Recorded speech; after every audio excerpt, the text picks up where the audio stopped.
Pak. Oke.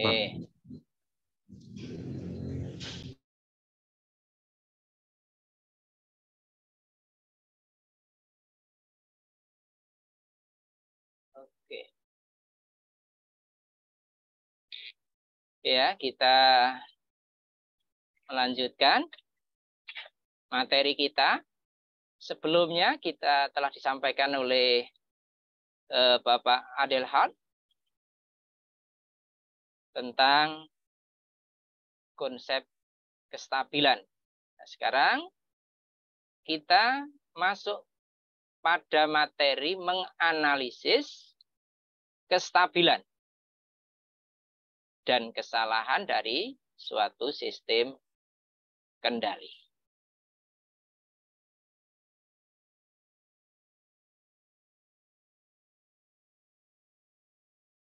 Pada bagian yang pertama, saya akan sampaikan dulu ya, berkait dengan esensi sebuah kestabilan sistem.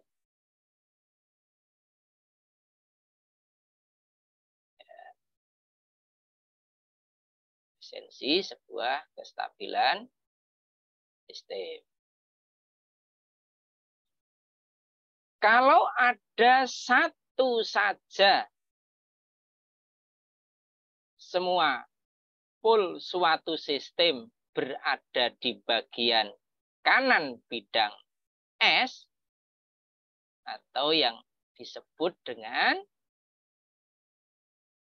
right half plane, atau nanti biasa disebut dengan RHP, maka sistem tersebut tidak stabil.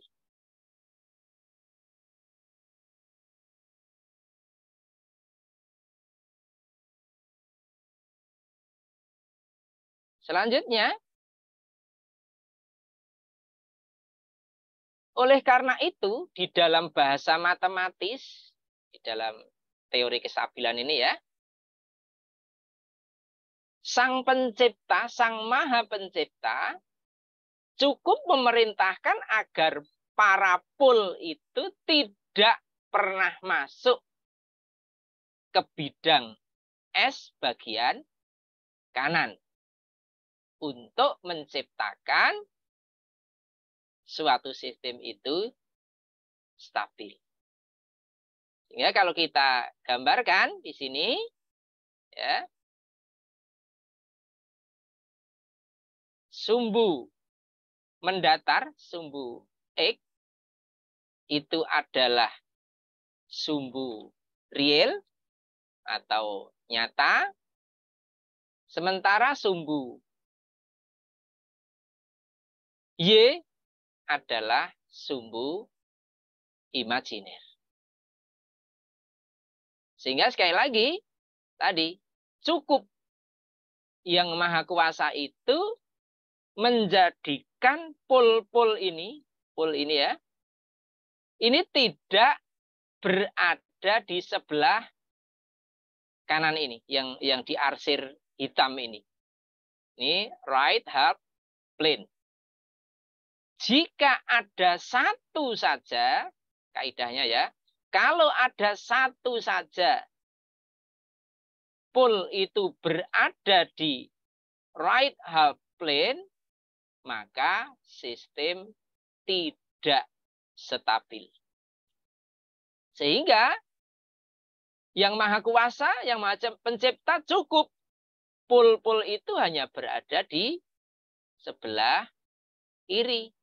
Ya, nanti pol ya, tulis bisa di sini, bisa di sini, bisa di sini, dan seterusnya.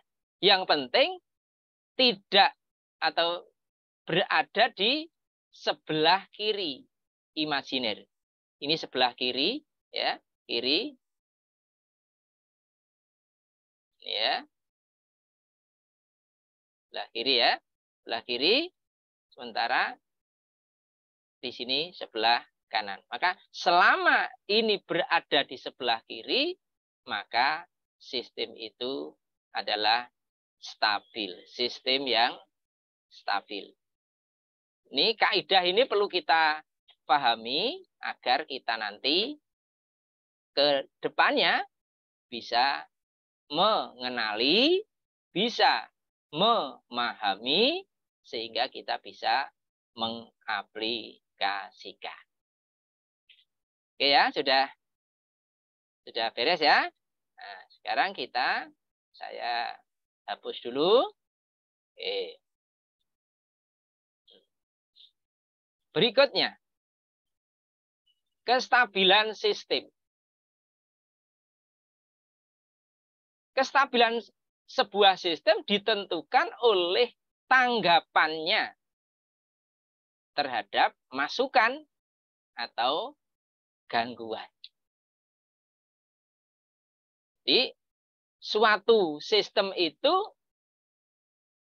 baru bisa dikatakan stabil atau tidak, maka kita lihat tanggapannya, outputnya. Tanggapannya ini yang akan menentukan. Ketika kita atau sebuah sistem itu tanggapannya tidak baik, misalkan ini ya, gitu, outputnya ini tidak sesuai, dan ini ada, ini GS-nya, ya. Nah, ini, maka ini in-nya,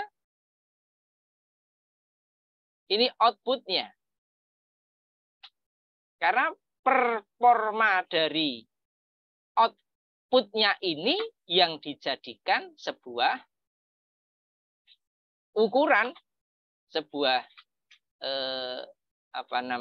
ketentuannya. Jadi stabil tidaknya sebuah sistem itu bagaimana outputnya. Oke. Lanjutnya,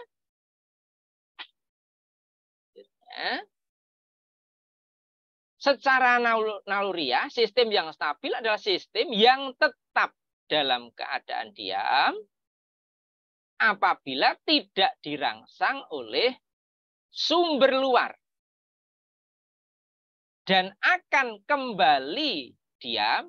Diam di sini adalah steady state. Ya. Jadi ini yang perlu kita. Jadi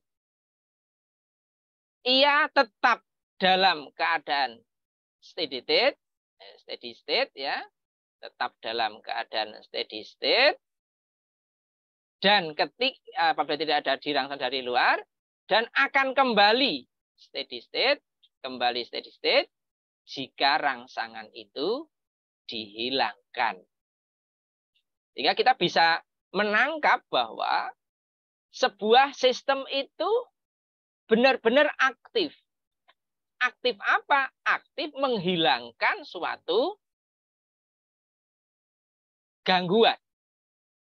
Baik gangguan itu disengaja maupun gangguan yang berasal dari luar. Gangguan yang disengaja itu apa? Misalkan ada perubahan. Misalkan kita memutar motor listrik.